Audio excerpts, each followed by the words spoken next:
सुशील सज्जन अपने पति को भगवान मानने वाले, तो ब्याह है तो खतरे का मोल लेना आजकल, क्योंकि बॉयफ्रेंड गर्लफ्रेंड ये सब जो चल रहा है ना, ये बहुत विषैला चल रहा है। क्योंकि मान लो जैसे 2-4 लड़कों से जो मिली हुई है, वो एक पति को भगवान मानकर कैसे पूछ सकती, बड़ी समस्या है। पर ऐसा नहीं है, जैसे दुराचारियों के बीच में सदाचारी भी रहते हैं, ऐसे सदाचारी भी हैं। एक से एक बहुत पवित्र लड़कियां हैं जो अपने जीवन को पवित्र रखे, पर है बहुत कठिन, पवित्र मिलना बहुत कठिन, क्योंकि अपने लोग पवित्र आचरण विहीन हो रहे हैं, तो अपने को पवित्र की आशा कैसे हो सकती है? घर वाले भी जबरदस्ती करते हैं कि करो ये इकलौता मतलब वंश बढ़ाओ, मतलब हाँ, घर में तो संतान उत्पन्न करके वंश उत्पन्न करना, भगवान से मनाओ। जैसे करदम जी ने 10,000 वर्ष तक तपस्या की, भगवान से कहा मुझे पत्नी चाहिए, तो देवहूति जैसी पत्नी मिली।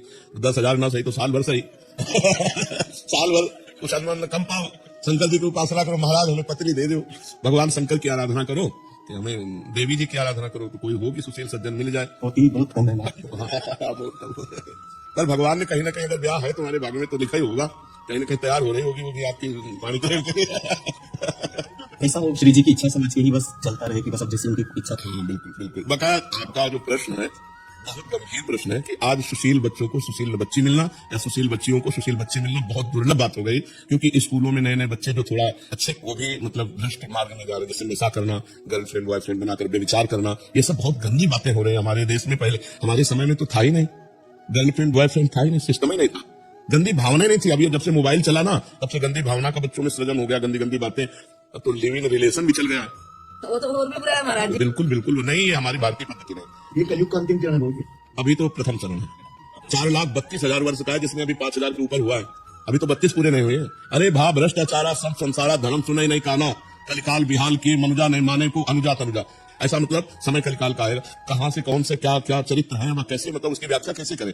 हमारे देश में तो इस बात का प्रमाण है कि एक बार जिससे हाथ मिला लिया आजीवन उससे निर्वाह किया, कभी दूसरी की तरफ हाथ उठा के नहीं दिखाया। भारत है, ये भारत है, ये विदेश नहीं है कि आज उसके साथ कल उसके साथ, ऐसा नहीं है। बहुत गंदी बातें विदेश से आई है। और देखो सुख भी इसी में है, अपनी पत्नी है, अपना पति है, तो आजीवन एक के साथ तो सुख हुई। अब पति को विश्वास नहीं, पत्नी के ऊपर पत्नी को विश्वास नहीं, पति के ऊपर एक घर में रहने विश्वास से कैसा जीवन। तो आज का समय बहुत विचित्र है, बहुत विचित्र है। भगवान बचावे किसी को चरित्रवान पति मिल जाए या चरित्रवान पत्नी मिल जाए तो बड़ी कृपा समझो भगवान के। एक आजकल देखो सब चरित्रहीन हो रहे हैं, नए नए बच्चे विशेष। तो व्यभिचार प्रवृत्ति तो मलिन प्रवृत्ति है, इसमें कैसे कहा जा सकता है कि हमारी संतान है। धन संकरता फैल रही, पितरों को श्राद्ध तर्पण आदि नहीं मिलेंगे, सब तरह से अधर्म की वृद्धि हो रही है।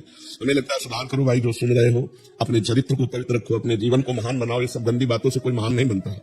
वैराग्य हुए बिना भी परम पद की प्राप्ति हो सकती है। हाँ, हो सकती है, यदि हम घर गृहस्थी के भोगों को धर्म पूर्वक भोगे। तो जैसे भूख लगी है तो धर्म पूर्वक कमाए हुए अन्न से पेट भरे, काम सता रहा है धर्म पूर्वक पाणी ग्रहण की हुई पत्नी से सहवास करें, हमें मुंह सता रहा है अपने बच्चों से भागवतिक भाव से प्रेम करें। धर्म के अंतर्गत किया हुआ भोग मोक्ष की पदवी प्रदान करने की योग्यता प्रदान कर देता है, अधर्म से किया हुआ भोग नरक की गति प्रदान करता है। धर्म पूर्वक काम भगवान का स्वरूप है, अधर्म पूर्वक काम नरक का स्वरूप है। काम क्रोधा तथा लोभ तस्मादेत्यं त्यजेत् त्रिविधम नरकस्येदं द्वारम। नरक के 3 द्वार, काम क्रोध लोभ, और वही अगर धर्म पूर्वक किया जाए तो भगवान की प्राप्ति कराने वाला बन जाता है। तो आप अधर्म का त्याग करके भगवान का नाम जप करते हुए घर गृहस्थी में रहते हुए यदि भजन करो तो भगवान की प्राप्ति हो जाएगी। क्यों? भगवान की प्राप्ति करने के लिए जो हमें चाहिए वो है धर्म, वो है भगवान का भजन। अगर विरक्त होकर धर्म से न चले और भगवान का भजन न करे तो क्या विरक्त को भगवान की प्राप्ति हो जाएगी? क्या नहीं। अगर ये प्रपंच में फंस गया, गुरु चेला रुपया कमाना ये वो, तो हरे शिष्य धन शोक न हरई, सो गुरु घोर नरक न करे, उसको नरक जाना पड़ेगा। भजन से भगवान की प्राप्ति होती है, गृहस्थी विरक्त से कोई मतलब नहीं। मनमानी आचरण करे, पाप आचरण करे, भजन न करे तो नरक जाएगा कि नहीं जाएगा। बाबा जी बन करके यहाँ गलत काम करे तो कानून बंद करेगा कि नहीं करेगा? यहाँ का कानून उसको उठा के बंद कर देगा कि नहीं कर दे? तो यहाँ का कानून नहीं बख्शे। तो अगर हम संत बन करके गलत आचरण करेंगे, गंदी बात करेंगे तो हमें नरक मिलेगा, और गृहस्थ बन करके यदि हम अच्छे आचरण करेंगे तो भगवान मिलेंगे। तो अच्छे आचरण और भजन दोनों को करना, चाहे बाबा जी हो चाहे गृहस्थ हो।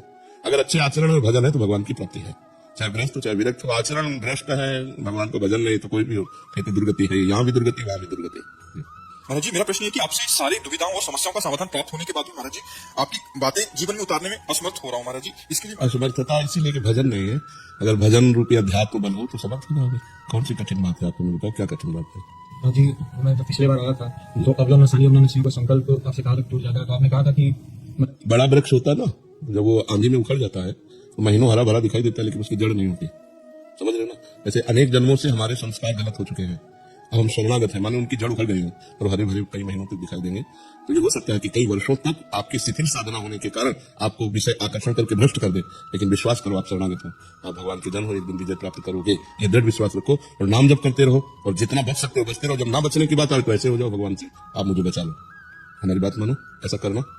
जहां कहीं गलत हो रहा हो तुम्हारे जीवन में और तुम अपने को न रोक पा रहे हो, वहां से हाथ उठा दो। हे भगवान, आप देखना, अब आप संभाल लेना, मेरी सामर्थ्य नहीं है, मुझे आपकी माया प्रचंड है, घसीटती जा रही, मैं गलत जा रहा हूँ प्रभु, मैं जान रहा हूँ कि मैं गलत हूँ, लेकिन मैं नहीं रुक पा रहा हूँ। प्रभु हम पर वो जरूर बल देंगे, वो कोई ऐसा रास्ता बना देंगे कि आप निकल जाओगे, समझ रहे हो ना। लेकिन आप जानबूझ करके गिरोगे तो फिर नहीं, फिर तो पड़े ही रहोगे भाई। जानबूझ करके अगर जहर खाओगे तो तुम मर ही जाओगे। अगर कोई धोखे से जहर खवाएगा तो भगवान बचाने का चांस है।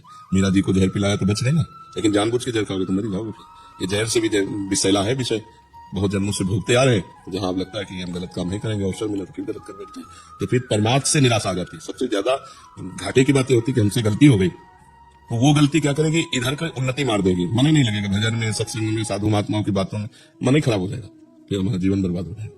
गलती हो जाना उतना भयानक नहीं जितना गलती का परिणाम भयानक है। हमारे अंदर उत्साह ही खत्म कर देता है भजन का, यार क्या इतने महीने कर रहे हैं, व्यर्थ हो गए, अब क्या होगा, यही कर देता है, वो अध्यात्म से हीन बना देता है। तो हमें लगता है बचने की कोशिश करो, मनुष्य जीवन बड़ा दुर्लभ है, इसी जन्म में भगवत प्राप्ति हो जाए।